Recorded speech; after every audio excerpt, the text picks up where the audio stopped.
എല്ലാവർക്കും നമസ്കാരം. സൺഷിൽ ഫുഡീസിലോട്ട് വീണ്ടും സ്വാഗതം. ഞാൻ സന്തോഷ്. ഇന്ന് നമ്മൾ പുതിയൊരു റെസിപ്പിയുമായി പുതിയൊരു ഡിഷുമായി എത്തുകയാണ്. ഡിഷിൻ്റെ പേരാണ് paneer salt and pepper. Paneer salt and pepper എന്ന് പറയുന്നത് കേൾക്കുമ്പോൾ തന്നെ മനസ്സിലാവും. സോൾട്ട് ആൻഡ് പെപ്പർ ഈ ഒരു രണ്ട് കമ്പോണൻ്റ് ആണ്, രണ്ട് ഇൻഗ്രീഡിയൻസ് ആണ് മെയിനായിട്ട് ഇതിനുള്ള ഇതിൻ്റെ ഫ്ലേവർ തന്നെ, ഈ ഡിഷിൻ്റെ ഫ്ലേവർ എന്ന് പറയുന്നത്. തീർച്ചയായും എല്ലാവരും ട്രൈ ചെയ്യുക. വീഡിയോ അവസാനം വരെ കണ്ട് പ്രോപ്പർ ഇൻഗ്രീഡിയൻസും പ്രോപ്പർ മെത്തേഡ് മനസ്സിലാക്കുക. അത് കഴിഞ്ഞ ശേഷം വീട്ടിൽ പോയി കുക്ക് ചെയ്യുക, ട്രൈ ചെയ്യുക. Let's watch.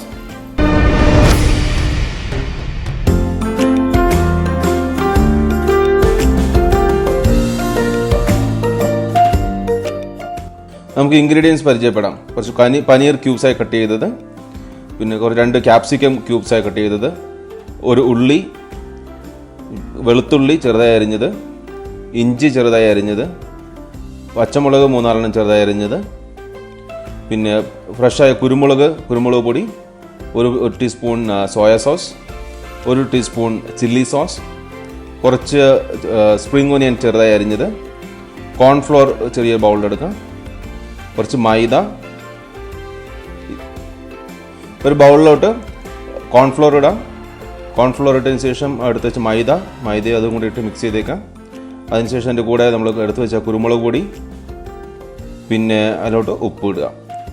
ഇതെല്ലാം കൂടെ നമുക്ക് കുറച്ച് വെള്ളം ഒഴിച്ച് നന്നായിട്ട് ഒന്ന് മിക്സ് ചെയ്തെടുക്കാം. നന്നായി ഒന്ന് മിക്സ് ചെയ്ത് ഒരു തിക്കായ ഒരു ബാറ്റർ പരുവത്തിലെടുത്ത് നമുക്ക് അതിൽ ഈ ഒരു കൺസിസ്റ്റൻസി വേണം. അതിനുശേഷം നമുക്കതിലോട്ട് പനീർ ഇട്ട് വയ്ക്കാം. പനീർ ക്യൂബ്സ് ഇട്ട് നന്നായി ഒന്ന് മിക്സ് ചെയ്ത് അതിൽ എല്ലാവരുടെയും പനീർ ഫ്ലോർ അല്ലെങ്കിൽ ബാറ്റർ കോട്ടാവുന്നത് വരെ നന്നായിട്ടൊന്ന് റൗണ്ട് ചെയ്ത് മിക്സ് ചെയ്ത് ഒരു 5 മിനിറ്റ് നമുക്ക് റെസ്റ്റ് ചെയ്ത് വെക്കാം. ഇനി നമുക്കൊരു ഹണ്ടി എടുത്ത് അതിലോട്ട് ഓയിൽ ഒഴിക്കാം. നമുക്ക് പനീർ വറുത്തെടുക്കണം. പനീർ വറുത്തെടുക്കാനാണ് നമ്മൾ ഈ ഓയിൽ ചൂടാക്കുന്നത്. ഓയിൽ നന്നായിട്ടൊന്ന് ചൂടായതിനു ശേഷം നമ്മൾക്ക് റെഡിയാക്കി വെച്ച് പനീർ അതിലോട്ട് ഇട്ട് കൊടുക്കാം. പനീർ ക്യൂബ്സ് ശ്രദ്ധിച്ചിടുക, കയ്യിലൊന്നും പൊള്ളാതെ ശ്രദ്ധിച്ച് നന്നായി എടുക്കുക. ഇട്ട് നന്നായിട്ട് ഒരു ഗോൾഡൻ കളർ വരുമ്പോഴത്തേനും നമ്മൾ എടുത്ത് മാറ്റി ഡ്രൈൻ ചെയ്ത് മാറ്റി വയ്ക്കാം. ഇനി നമുക്കൊരു പാൻ എടുത്ത് അതിലോട്ട് എണ്ണ ഒഴിച്ചു കൊടുക്കാം. എണ്ണയെല്ലാം നന്നായി ചൂടായതിനു ശേഷം അതിലോട്ട് കുറച്ച് നമ്മൾ ഇഞ്ചി ഇട്ട് കൊടുക്കുക. അതിൻ്റെ കൂടെ തന്നെ വെളുത്തുള്ളി ഇടുക. ഇഞ്ചി ഇട്ട് നന്നായിട്ടൊന്ന് മിക്സ് ചെയ്ത് കൊടുക്കാം. നന്നായിട്ട് മിക്സ് ചെയ്തതിന് ശേഷം അതിലോട്ട് നമ്മൾ അരിഞ്ഞു വെച്ച പച്ചമുളക് ഇട്ട് കൊടുക്കാം. ഇതെല്ലാം കൂടെ നന്നായിട്ടൊന്ന് ഇളക്കി അതിന് പച്ചമണമെല്ലാം പോയി കഴിയുമ്പോഴത്തേനും നമ്മൾക്ക് എടുത്ത് വെച്ച ക്യാപ്സിക്കം ഇട്ട് കൊടുക്കാം. ക്യാപ്സിക്കം അതിന് കൂടെ തന്നെ ഉള്ളി ഇടാം. ഉള്ളിയും വലുതായി അരിഞ്ഞു വെച്ച ഉള്ളിയും ക്യാപ്സിക്കം ഇട്ടിട്ട് നന്നായിട്ടൊന്ന് ഇളക്കി അതെല്ലാം അതിൻ്റെ പച്ചമണം പോകുന്നത് വരെ നന്നായി ഒന്ന് ടോസ്റ്റ് ചെയ്ത് സ്റ്റിർ ഫ്രൈ ചെയ്തെടുക്കുക.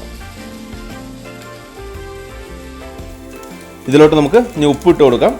ഉപ്പിട്ട് അതിന് ശേഷം നന്നായിട്ടൊന്ന് ഇളക്കി ചില്ലി സോസ് ഇടാം. അതിൻ്റെ കൂടെ തന്നെ നമുക്ക് സോയ സോസ് ഇടാം. അതിനുശേഷം കുറച്ച് നമ്മുടെ പെപ്പർ, അതായത് കുരുമുളക് പൊടി ഒന്നുകൂടെ ഫ്രഷ് ഗ്രൗണ്ട് ചെയ്തിട്ട് കൊടുക്കാം. അതിനുശേഷം നന്നായിട്ടൊന്ന് ഇളക്കി അത് ഈ ഇൻഗ്രീഡിയൻസ് എല്ലാം നമ്മുടെ വെജിറ്റബിൾസിൻ്റെ കൂടെ മിക്സ് ആവുന്നത് വരെ നന്നായി ഒന്ന് ഇളക്കിയെടുക്കുക. ഓക്കെ, ഇതിലോട്ട് നമുക്ക് ഇനി പനീർ ഇട്ട് കൊടുക്കാം. നമ്മൾ മുമ്പ് ഫ്രൈ ചെയ്ത് വെച്ച പനീറിട്ട് നന്നായിട്ടൊന്ന് മിക്സ് ചെയ്ത് കൊടുക്കുക. നന്നായിട്ടൊന്ന് ഇളക്കി ഒരു 2 മിനിറ്റ് കൂടെ കുക്ക് ചെയ്തതിന് ശേഷം ഇതിലോട്ട് നമുക്ക് അരിഞ്ഞു വെച്ച നമ്മുടെ സ്പ്രിംഗ് ഓനിയൻ ഇട്ട് കൊടുക്കാം. സ്പ്രിംഗ് ഓനിയൻ ഇട്ട് നന്നായിട്ടൊന്ന് ഇളക്കിയെടുക്കുക. അപ്പോഴത്തേനും നമ്മുടെ പനീർ സോൾട്ട് ആൻഡ് പെപ്പർ ഫുള്ളായി റെഡി ആയി കഴിയും. നമുക്കിതൊരു സർവിങ് ബൗളിലോട്ട് മാറ്റാം. അതിനുശേഷം നമുക്ക് അതിന് മേലെ കൂടെ തന്നെ സ്പ്രിംഗ് ഓനിയൻ ഇട്ട് കൊടുക്കാം ഗാർണിഷ് ചെയ്യാൻ വേണ്ടി. നമ്മുടെ സൂപ്പർ ആൻഡ് ടേസ്റ്റിയായ പനീർ സോൾട്ട് ആൻഡ് പെപ്പർ റെഡിയായി.